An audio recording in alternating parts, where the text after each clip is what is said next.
President.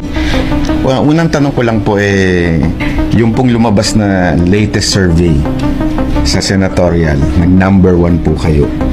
At yun po ang panawagan ng taong bayan, kayo po ay bumalik sa politika para naman po meron silang kakampi. Ano pong masasabi niyo po dito sa senatorial na nag-number 1 po kayo? Sa iyo lang ako nagpa-interview nito. Marami na kasi nagtatanong baski doon sa siyudad ko sa Mindanao. Wala akong naibigay na sagot. Ayaw kong magpa-interview kasi ayaw kong sumagot. Pero titignan ko yung panahon. Hindi dahil sa gusto ko, ayaw ko na. Tapos na ako sa politika. Dumaan na ako pagka-presidente.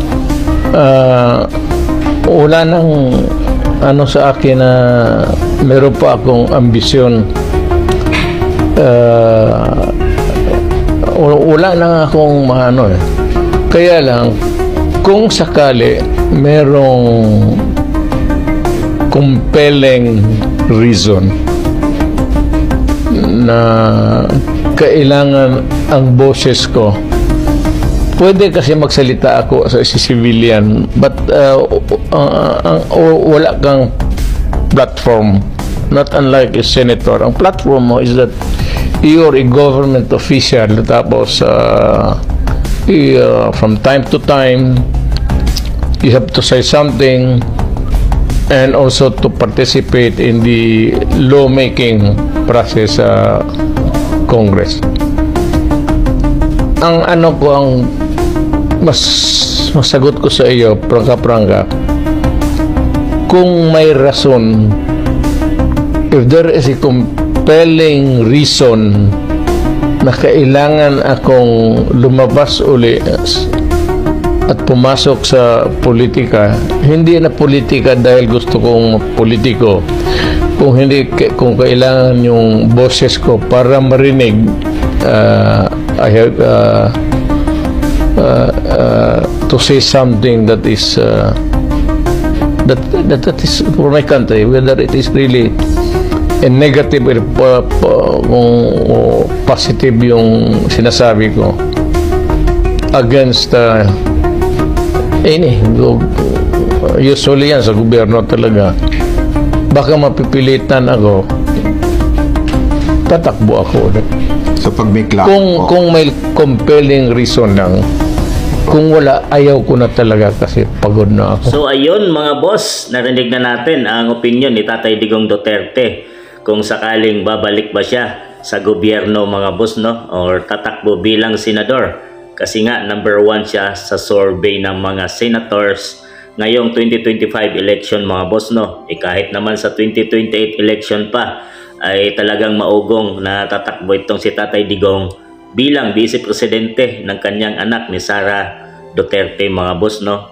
At ang napakalakas talaga nito ni Banat Bay dito kay Tatay Digong mga boss, dahil nga sabi nga ni Tatay Digong na sa kanya lang siya nagpa-interview tungkol dito at marami na yung nagtanong na kung sa tatakbo ba siyang muli sa gobyerno mga boss. Ito sinagot na ni Tatay Digong. Ang reason nga kung sakaling may compiling reason mga boss, no? Compelling reason, ibig sabihin kung may mga importante or may mga mahalagang rason kung bakit siya babalik sa gobyerno, ay gagawin niya mga boss para sa Pilipinas at para sa mamamayang Pilipino. Nandyan talaga yung puso ni Tatay Digong ay para magserbisyo sa ating mga Pilipino at sa Pilipinas mga boss. Pero sinabi din niya na ayaw niya na dahil pagod na siya. Nasa 20 years na mahigit sa service sa government itong si Tatay Digong. Mula pa sa Davao City, congressman, mayor mga boss, at bilang Pangulo ng Pilipinas, 6 years din siya nanungkulan. Nasa 70 plus na itong si Tatay Digong mga boss, no? At pagod na rin siya sa kakatulong sa mamamayang Pilipino, pagbigay ng serbisyo sa mamamayang Pilipino at para baguhin ang bansang Pilipinas. Pero may kaabang-abang tayong hihintayin mga boss, dahil may pag-asa pa na tumakbo itong si Tatay Digong, lalo na ngayon na magulo ang politika at maaga nang nangangampanya yung mga kalaban. So mukhang may chance na tatakbo itong si Tatay Digong dahil alam naman natin na strategy yun ni Tatay Digong at the end ay tatakbo siya pag kailangan na talaga ang serbisyo niya. So yan ang ating aabangan mga boss, at siguradong maraming matutuwang mga Pilipino dahil marami ang taong nakaabang na bubalik sa serbisyo itong si Tatay Digong mga boss, dahil sa kanyang malakas at malabakal na dignidad mga boss, no, ay marami ang natutuwa kay Tatay Digong Duterte na nilalabanan ang para lang mabago ang ating bansang Pilipinas.